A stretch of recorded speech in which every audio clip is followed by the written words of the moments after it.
All right, so I did have my meeting this morning, but it was not with Jim as I expected. It was with Tim at the flight school. So I have to go back there on Friday and continue that meeting. But overall, I would say it was a productive meeting. And now I am waiting for 1:30 when Xavier can make himself available for us to have a phone call, because I just, I need more than what we're able to provide each other in our relationship. It's never been like this. He's been completely inundated for the last 30 days, but with what? When every single time I drive by, he's just sitting on the sidewalk, with this big giant cart of crap. An industrial microwave that he found on the side of the street and an industrial blender. Like, this is not conducive to love or, support or happiness. I have to schedule an appointment to discuss anything with him. Otherwise, he's too busy to take a phone call, but he's just sitting on the sidewalk, not doing anything. It's just not making sense to me, at all. And then I haven't been able to link up with my daughter for her birthday that just passed to give her birthday gift.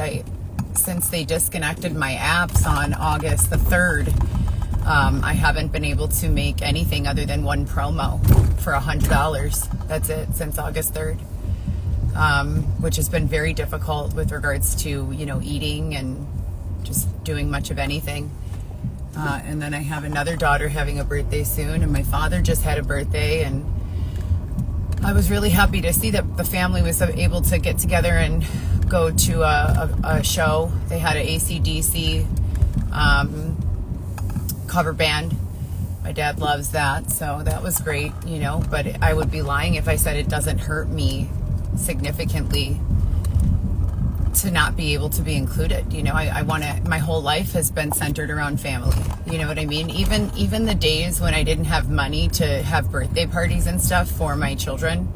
And I'm not offended. I know that my family wouldn't do that to hurt me. You know what I mean? I know there's got to be some other reason, which is why I keep saying clarity, starting from way back when I was a young girl and the Jamaica stuff and everything since then. Clarity is what I'm looking for.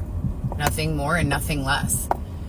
But I still have the goal to purchase my house by the end of this year. And, I believe that I can do it. I believe that I can and deserve to be able to do that for myself, for my children.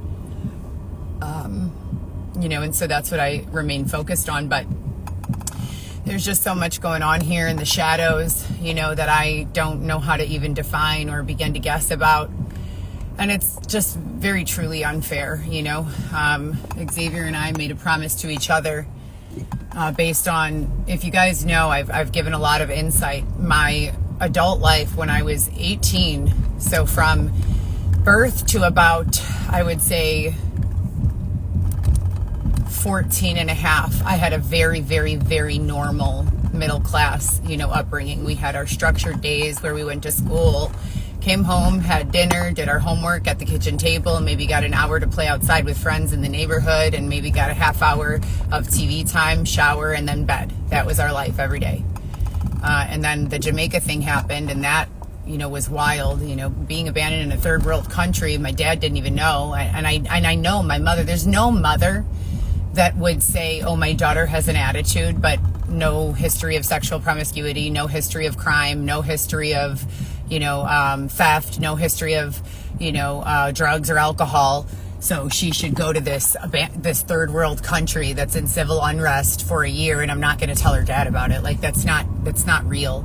There's something else there, and I swear to you guys, from the bottom of my heart and soul, in the most honest space I can access, every time I have attempted to bring it up, without exception, to her, to my aunts, to anyone, they have shut me down immediately, not permitted me to continue the conversation, and just said that, she did what she had to do to save my life, to help me survive, whatever that means, and they will not elaborate. None of them will elaborate. And I've been trying to get my passport records and just create a reconciliation with documentation of exactly what I went through, what dates I went through it, who was there as a witness, and what information I can gather so that I could have this clarity that I deserve. Everyone deserves to have that sort of clarity in their life, everyone without exception.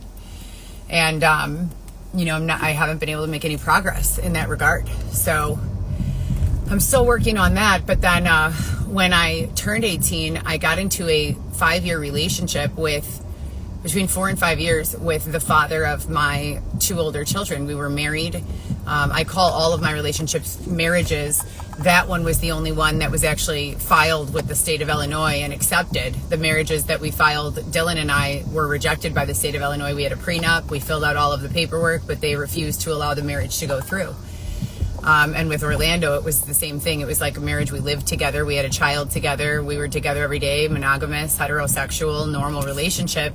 But the same thing that happened with my first marriage at the 4 or 5 year mark, it started to be like we had to separate through what felt like external sorts of triangulations or like setups. And it was the same thing with Orlando. I'm telling you, right after Alexis was born, she was probably 6 months old when I found that Facebook account or younger. And it was like, he didn't even use my laptop. I had a laptop for school. My mom had given it to me, and he didn't even use it. But there was a Facebook page that was a duplicate of his with hundreds of messages to random women.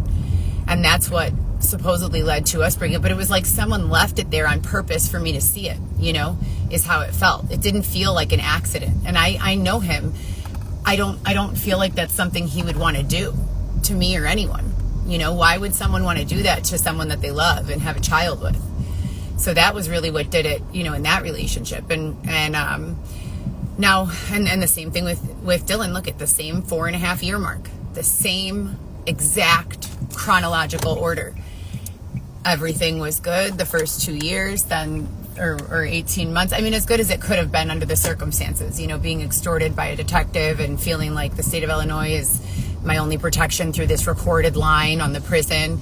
That was a lot of pressure and stress in itself. But I don't believe in coincidences, so for every one of my relationships to just suddenly dissolve between 4 and 5 years, there's something going on there. And now Xavier and I have been together inseparable every day, with the exception of, I would say, maybe 3 days total.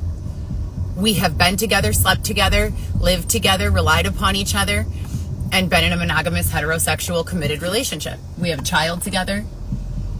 Now here we are, at the 4 year, and I think it's 4 years and 1 month right now. And for the last 30 days, it seems like I don't even see him.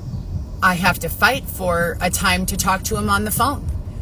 But I ask, do you want to be over? Like, I need support. I know what I need. I need to be understood. I need to be loved. And that this is what all humans need, in happy relationships and deserve, love and support and acceptance and consideration and all of the clarity that I'm looking for. I need a partner who understands and has the time and patience to understand what I've been through and where I'm going. And I do believe that Xavier has that ability, but it's just there are so many external people dipping their hands into our relationship and business. And I don't understand, why. I really don't get it. I don't understand. It doesn't at all feel like it's been for mine or his best interest. And I feel like that's been a common theme for my whole entire life. There has been so much external interference from people who genuinely have no right to even be involved, doing things to shake us at our core and try and separate us or use us for their own self-interest or the interest of someone else's well-being, not our own. And it's just so weird to me, because if you are going to interact with a couple or interfere with a couple's relationship, it should most certainly be in an effort to make it stronger, or at the very least be friends with both of them, or keep your friendship, say it's a work relationship and you know the person at work, keep your relationship respectful and limited to work. You don't step on the toes of someone else's husband or wife. That's unacceptable in any capacity, in any form. And you don't go doing things behind, the back of the significant other in an effort to cause them to have to break up and that 4 to 5 year period, this is the fourth time. This is the fourth relationship. And I'm giving all of this information, and documenting so thoroughly about every single thing that I've gone through. And I just asked Xavier, when they disconnected my apps, Xavier was sleeping, in the back seat of the car every day. I was working 7 out of 7 days of the week, and he was here with me asleep, catching up on sleep.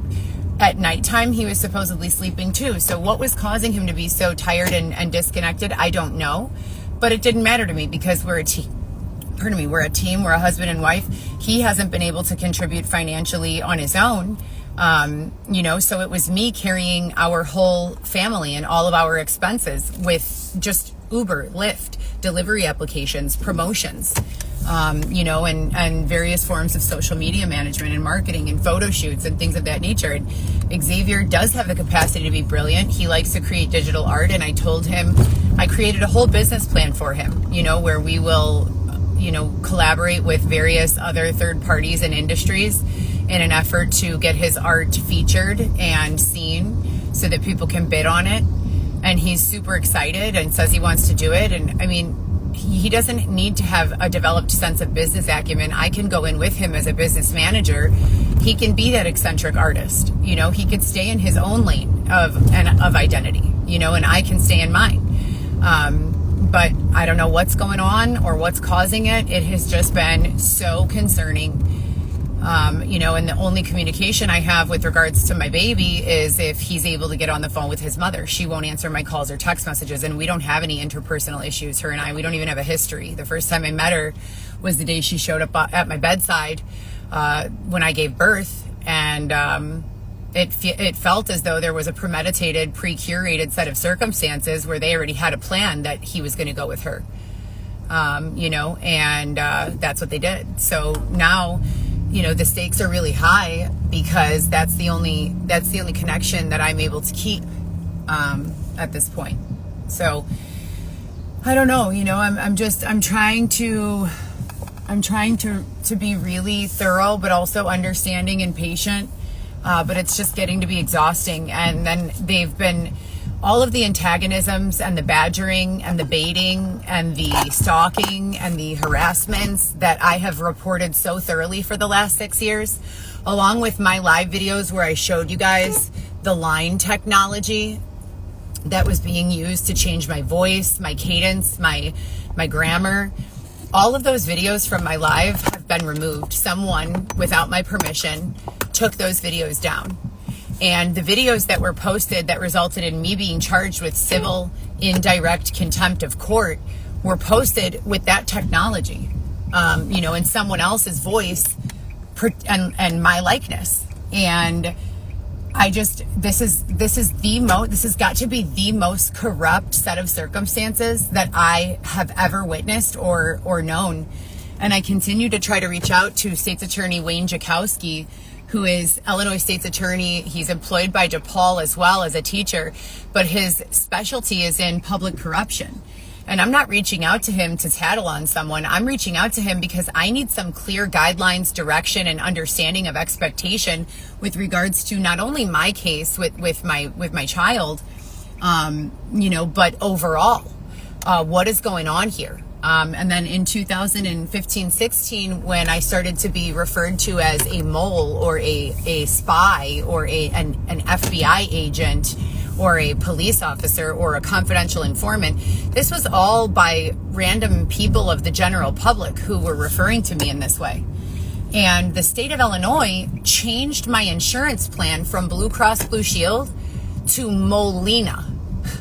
Literally, Molina, which is the word for girl mole.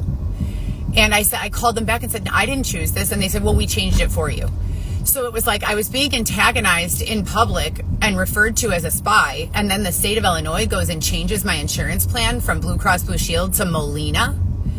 And I'm reporting on this in real time using social media. And it's going to be very interesting when I finally am permitted access to the technological development that can bring up those videos, because I told you guys this before.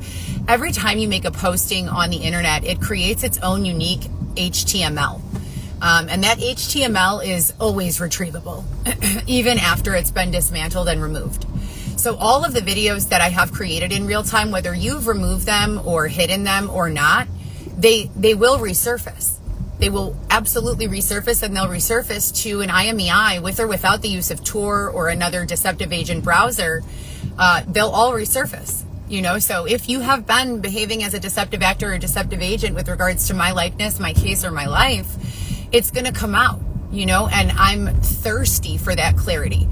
And like I said before, this is not I want to tattle on someone situation. This is I want to live my life in a way that allows me to actually live, not just sit around suffering, having to rely upon other individuals as they're able to possibly help me out with a few bucks. I am beyond the level of employable that would result in a six-figure income realistically.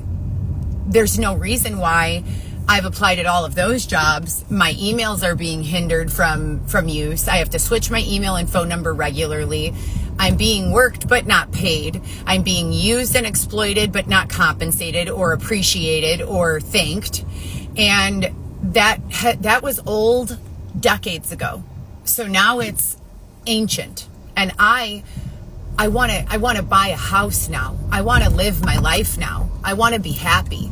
I want to be productive. I want to create. I want to build. I want to do all the same things that everyone else wants to do. I want to do all of those things. I want to travel the world. I want to take my children on vacations. I want to buy my kids clothing when they need it and shoes, and the same for myself. I mean, this is just ridiculous. And yeah, they took down the coco.chanel.ysl, which was a day by day of every day that they had me held in that tent.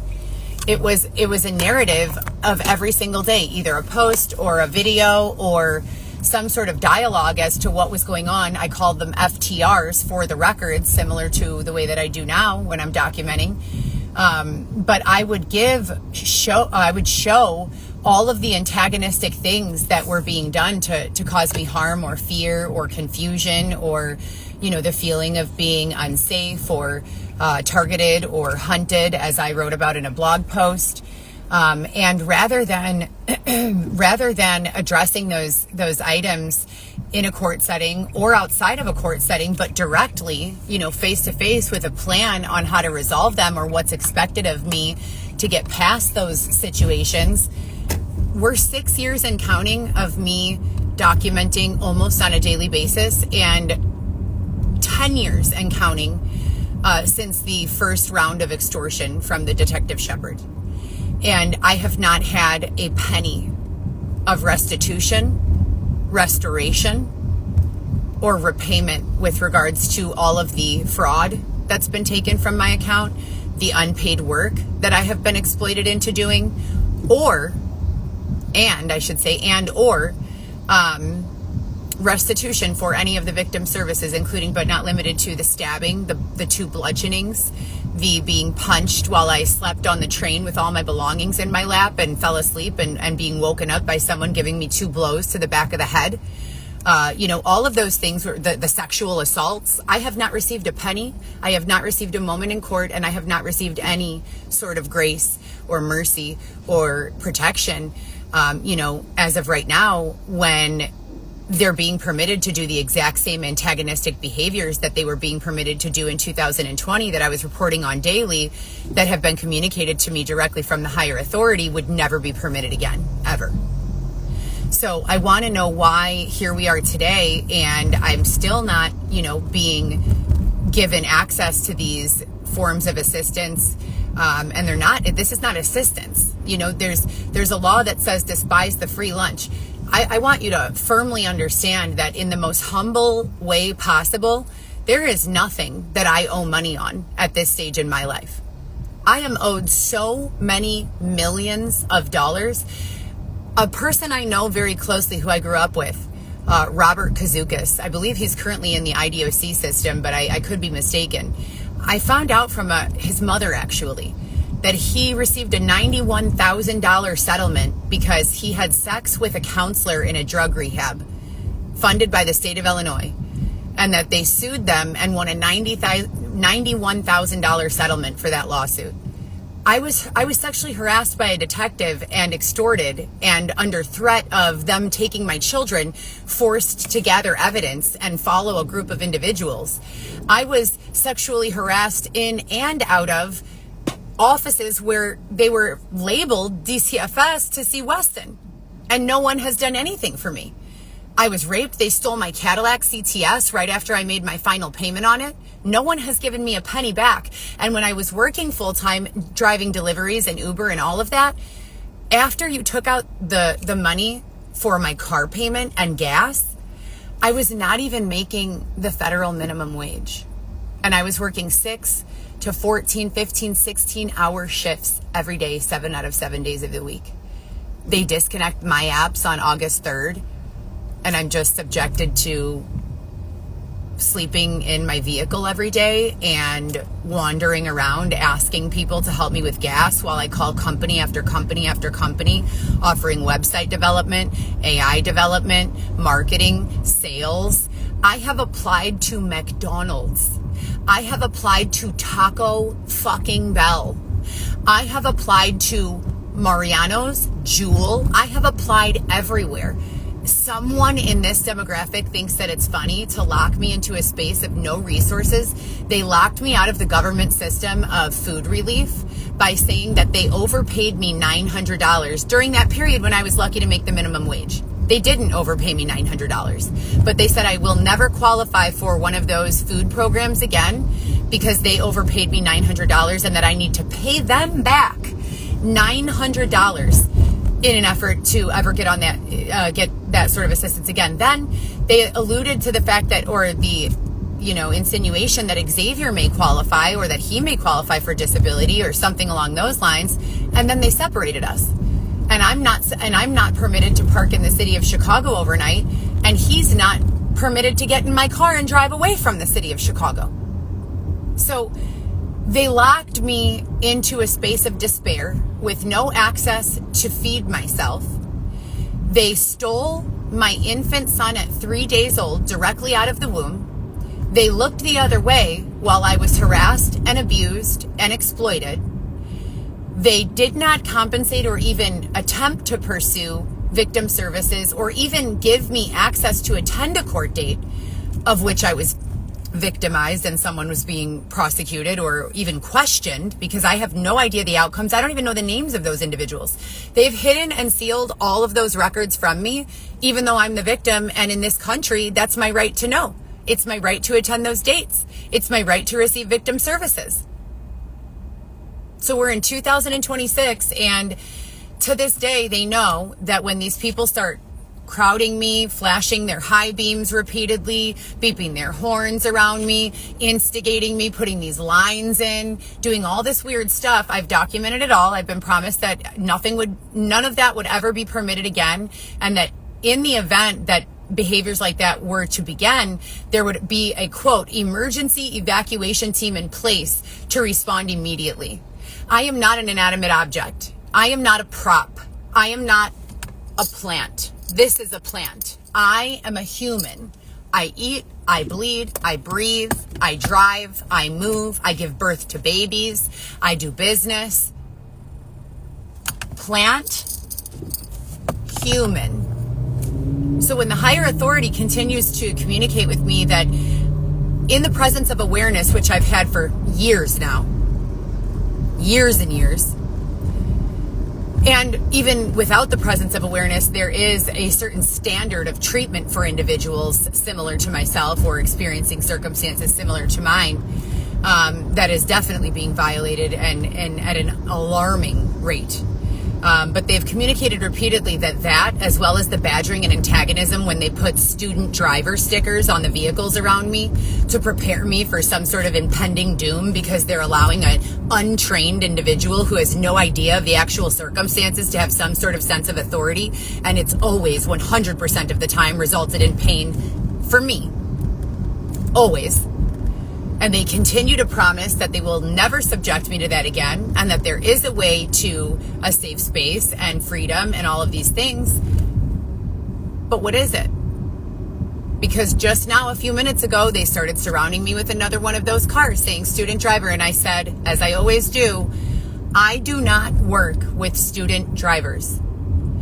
If it is legal in this country to starve a person, set a person up, delete a person's video recordings from their social medias that they have ownership over, you know, when you enter into an agreement with any social media platform, you're not saying any and all of my content belongs to you and remove my identity from it. You're signing up so that there's a mutual understanding that your content hosted on their platform will be subjected to some of their rules and regulations. It's not the social media people taking my content down.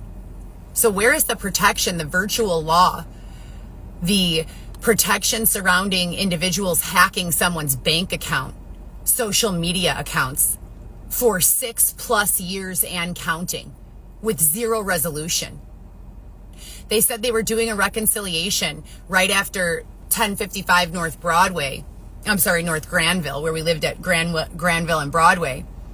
And they said that they were going to be refunding me all of the money that was taken.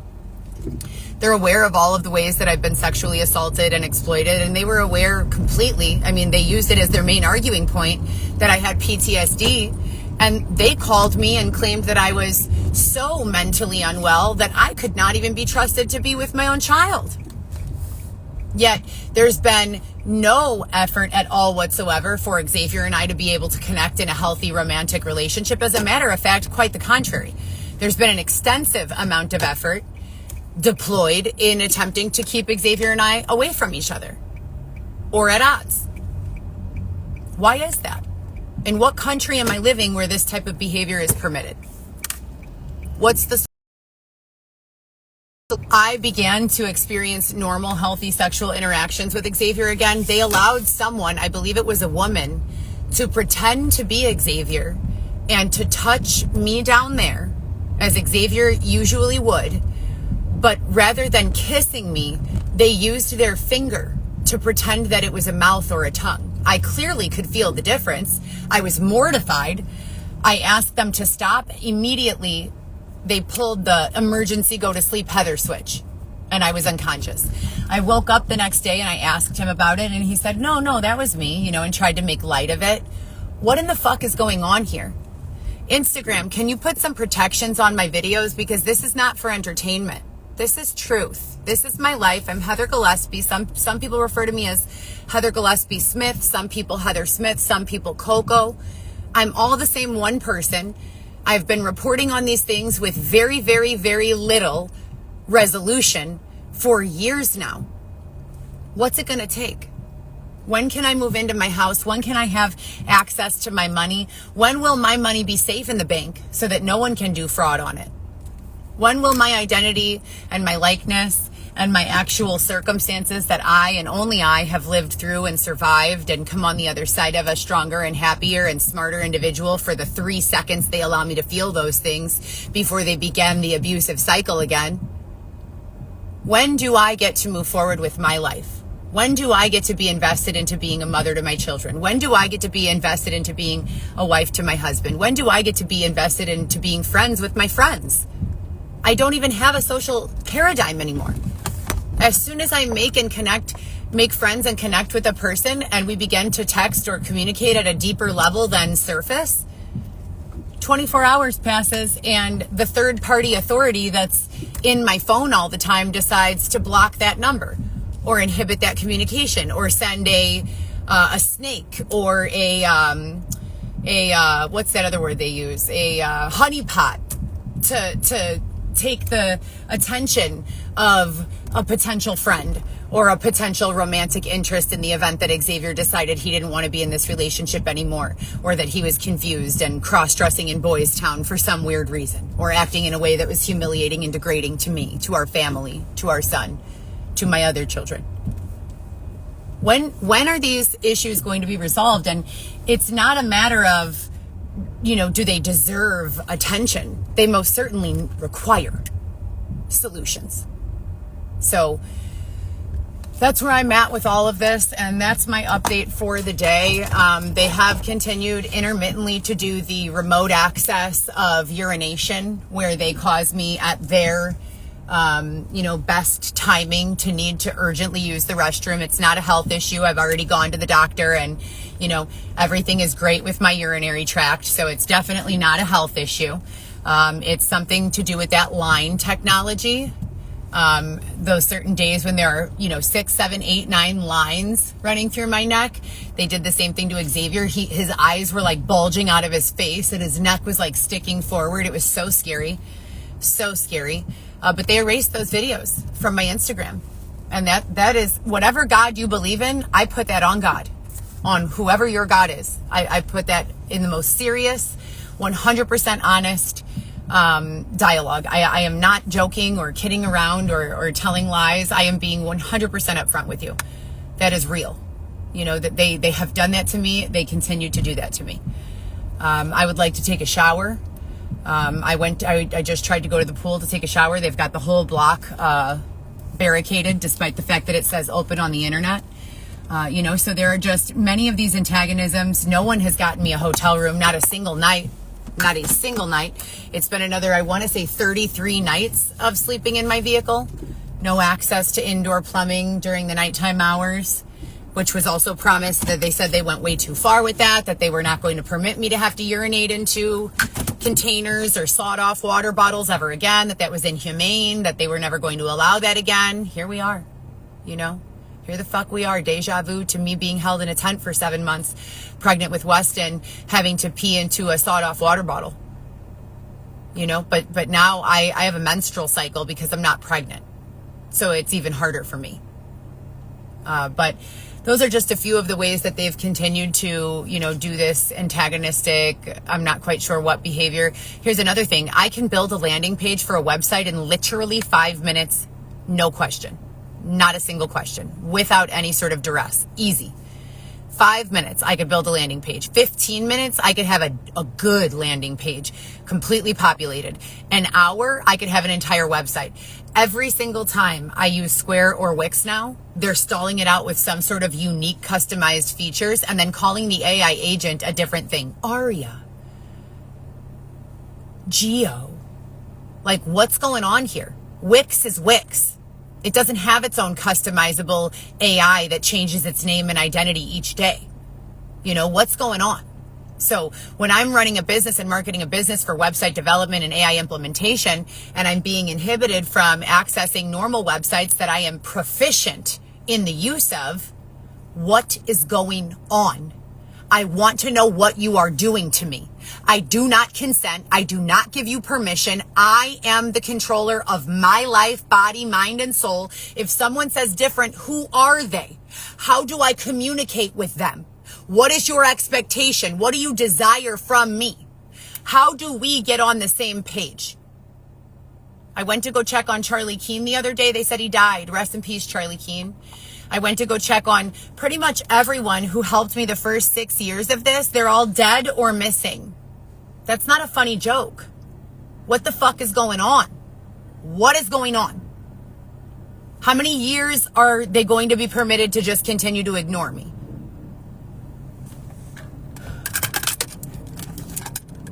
I hope you guys have a great day. And I hope that if there's any way I can reach clarity, and that my rights and my life can be taken a little more seriously and respected a little more than they've been, that would be very, very, very pertinent to any sort of acceptable, peaceful, happy solutions moving forward. Because like I said before, if you were looking at my videos giving daily updates, you could hear my speech, my tone, my dialect, my grammar, my intellect, my everything was very, very, very precise. I was in alignment. I was detoxing myself from music and media at that time. I was only having one specific influence. I was training myself to speak at a very, very high level of respect and class and authority. And, like I said before, the whole tone, pitch, dialect has been changing, and it's not because I've asked it to, it's not because I've given permission for that to happen. So, I'm Heather Gillespie. I have no idea what to make of this. I do not consent to most of it. And I'd like to have my life back in my hands now, please.